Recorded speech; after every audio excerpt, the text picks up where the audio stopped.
Gusto ko rin po mag-play ng basketball pero bawal po sa akin na mapagod. Ayos lang po sa akin ang hindi makapaglaro. Huwag lang magalit at mag-alala si mama sa akin.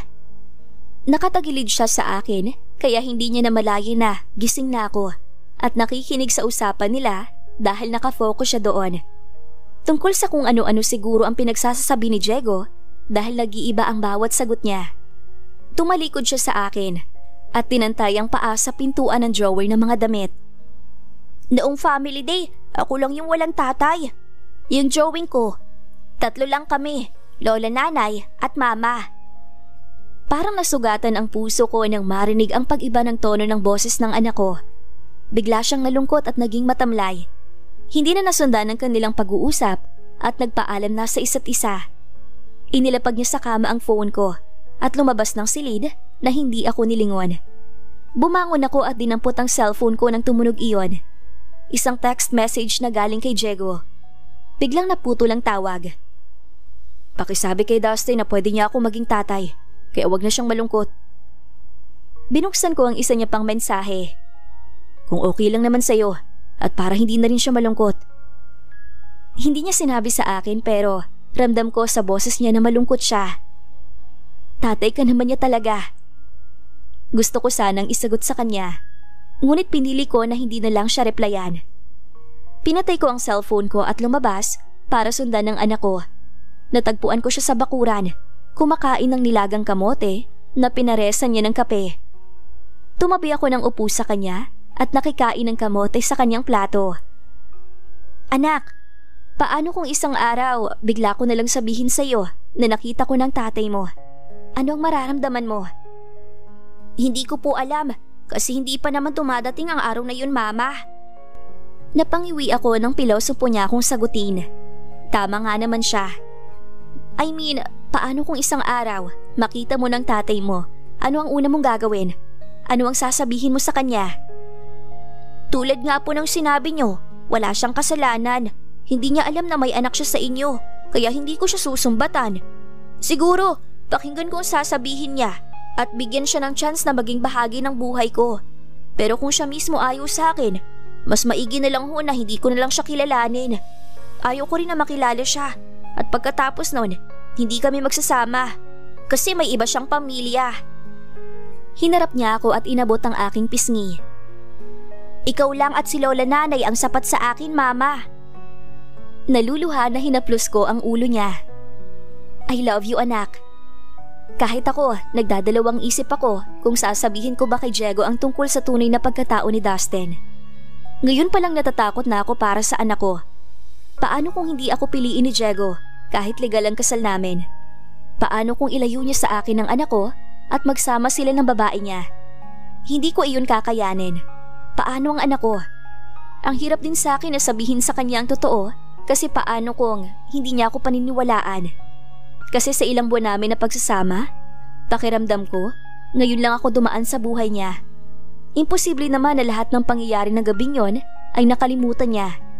Hinatid pa nga niya ako sa apartment ko noon kinabukasan. Kaya nagtataka ako kung bakit hindi niya ako namumukaan.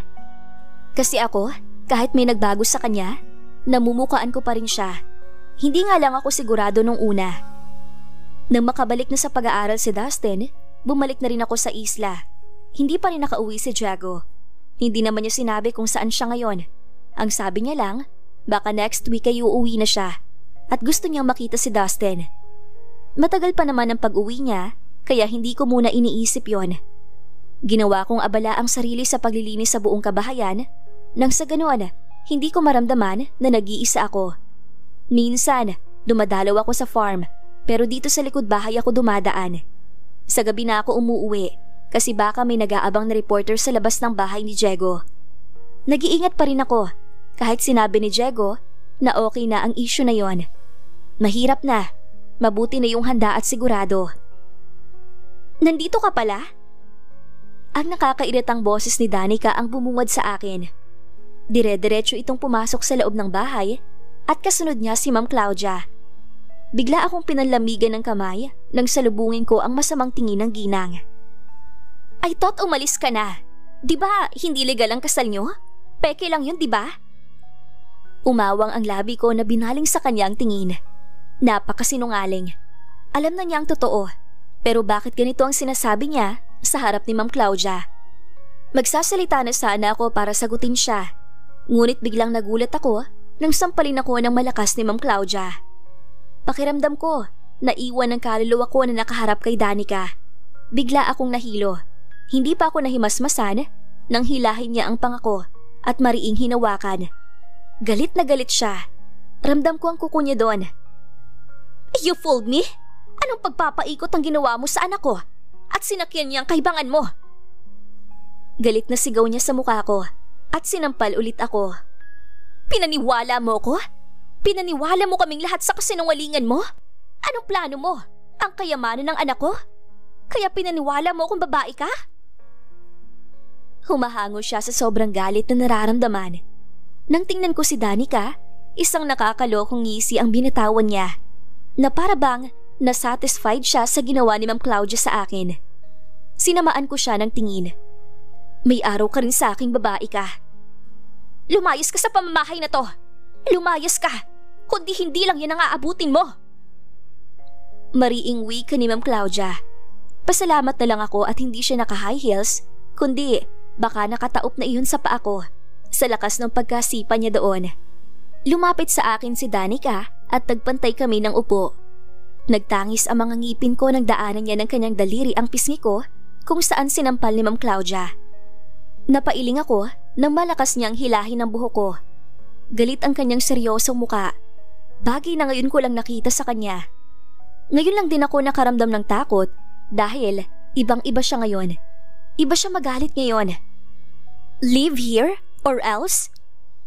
Napasubsob ako sa mesa nang bitawan niya ako. Huwag mo nang hintayin na si Diego mismo ang humila sa'yo paalis dito sa bahay niya. You know what I mean, Audrey? Kinabahan ako sa banta ni Danica na para bang may hindi maganda na mangyari sa akin kapag nanatili pa ako dito. Pero sino siya para magdesisyon? Ihanda ko na bang annulment paper niyo? Oh, I forgot. Hindi pala legal ang kasal ninyo. Matunog akong napangisi at mapakla na tumawa. Tiningala ko siya na may ngisi sa labi. Sino ka para magdesisyon? Kung may magpapaalis man sa akin dito, si Diego lang yon. At oo, hihintayin ko na si Diego mismo magpaalis sa akin dito. At wala kang magagawa doon dahil kababata ka lang niya. Imbis na magalit, lalo akong natawa nang sampalin niya ako at sabunutan. Bakit hindi niya lang tanggapin na hanggang babae lang siya ng asawa ko? At bakit kailangan niya pang magsinungaling? Gayong alam naman niya kung ano ang totoo tungkol sa kasal namin ni Diego. Isang sampal ang binitawan niya bago nagmadaling lumabas ng bahay. Ang tawa ko, napalitan ng hikbi hanggang sa napahagulhul ako sa sinapit ko. Deserve ko ba to? Tinulungan ko lang naman yung taong nangangailangan ng tulong ko. Pero bakit ito ang kapalit? Akala ko, kapag tumulong ka sa iyong kapwa, kabutihan at magandang biyaya ang iyong matatanggap. Pero bakit yung sa akin, puro pagdurusa at pasakit? Nagkamali ba ako ng tinulungan? O sadyang, sobra-sobra lang ang tulong na naibigay ko at hindi na ako nagtira para sa sarili ko? Nangihina na umakyat ako sa kwarto ko.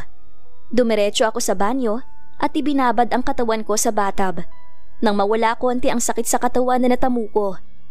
Should I tell Diego about this? Aware ba siya sa ginagawa ng mama niya at babae niya? Malamang hindi. Mga mababait yun na parang walang ginawang masama kapag narito si Diego. Ang alam ni Diego, ayaw sa akin ng mama niya. Pero hindi niya alam na bukod sa pamamahiya at prangka nito, ay sinasaktan niya rin ako ng pisikal. Umahon na ako nang tumunog ang phone ko. Nag-isa lang naman ako, kaya hindi na ako nag-abala pang magdamit na tinungo ang kama kung nasaan nakapatong ang phone ko.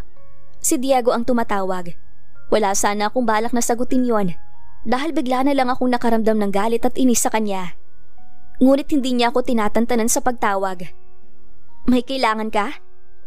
Walang buhay na bungad ko. Narinig ko ang kanyang malalim na paghinga bago nagsalita. Bakit ang tagal mong sumagot? Bakit ka ba tawag ng tawag? Naliligo yung tao. Saglit na katahimikan ang namayani sa aming dalawa. Sorry Audrey, hindi ko alam. Tatawag na lang ako ulit mamaya. Salubong ang kilay na tiningnan ko ang phone ko nang mawala ang tawag. Wala naman palang sasabihin kung makapagsalita na ang tagal kong sumagot. Sa sobrang sakit ng katawan ko, hindi na ako bumaba para maghapunan. Inantok na rin ako sa kakahintay ng tawag ni Diego pero hindi na siya tumawag pa ulit. Kinabukasan hanggang sa sumunod na araw ay wala akong natanggap na tawag o text galing sa kanya. Bigla akong kinabahan. Paano kung may nangyaring masama sa kanya? Kinuha ko ang phone ko para sana tawagan si Diego. Ngunit sakto rin na naubusan ako ng load. Sa sobrang taranta ko, nakayapak na tumakbo ko palabas ng bahay at pumunta sa Casa de Silva. Doon ko lang napansin na wala pala akong tsinelas na suot nang matusok ang paa ko ng matulis na bato. Malayo na ako sa bahay, kaya ipinagpatuloy ko na lang ang paglalakad kahit nasugatan ang paa ko. Pagliko ko palabas ng iskinita, nanlaki ang mata ko nang may itim na kotse na paparating. Ang bilis ng takbo niya papunta sa akin. Para akong napako sa aking kinatatayuan. Hindi ko maigalaw ang mga paa ko para humakbang paatras.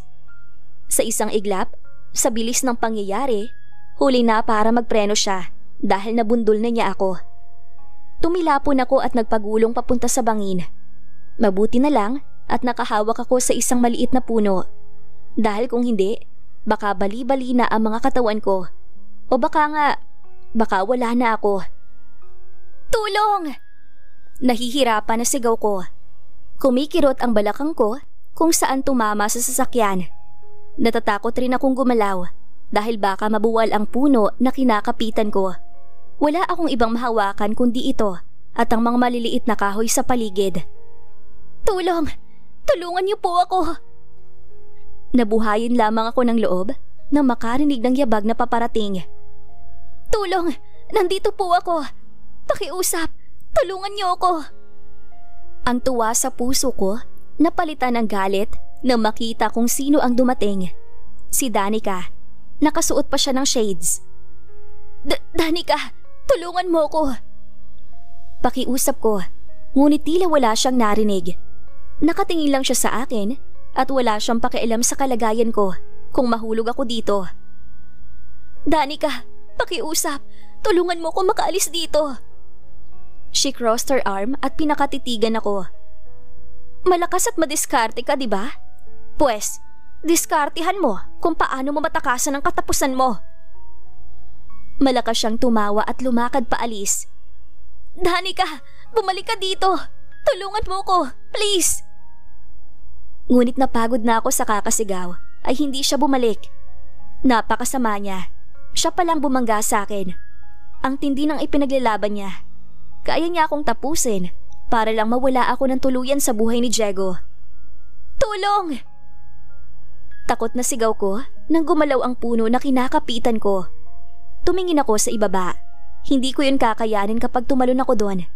Panigurado, mababalian ako ng paa. Panginoon, tulungan niyo po ako na makaligtas dito. Taimtim na pagdarasal ko. Ngunit ang panalangin ko ay hindi umubra nang bumalik si Danica at binuhusan ako ng tubig. Bumitaw ang kamay ko sa puno. Nalaglag ako ng tuluyan sa bangin. Hindi ko na alam ang sunod na nangyari dahil nawalan ako ng malay. Parang binugbog ang katawan ko na magising ako. Madilim na ang paligid at tanging sinag ng maliwanag na buwan ang nagsilbing liwanag ko. Sinikap kong tumayo. Ang naputol na sanga ng kahoy, ginawa kong tungkod. Mabuti na lang at hindi ako nabalian. Ang balakang ko lang ang masakit. Iyong tumama sa sasakyan. Parang napugto ang hininga ko nang marating ko ang bahay. Sa bodega dito sa likod ng bahay ako dumiretso nang makita ko ang sasakyan ni Danica at Ma'am Claudia na nakaparada doon. Malinis naman dito. May kama, may banyo. Ngunit dito nakatambak ang lahat ng mga gamit na hindi na nagagamit. Pabagsak na humiga ako sa kama at tahimik na umiyak doon hanggang sa makatulog. Kinabukasan, pagising ko, inaapoy ako ng lagnat. Hindi ko kayang bumangon. Ang sakit ng balakang ko. Sumasakit yon tuwing gagalaw ako. Kaya natulog ulit ako. Sa sunod na pagising ko, madilim na. Sinilip ko ang labas. Wala nang sasakyan doon. Dahan-dahan akong lumabas at nagtungo sa aming kwarto. Mabuti na lang at laging may gamot na nakahanda si Diego dito. Pagkatapos kong magpalit ng damit at uminom ng gamot, natulog ulit ako.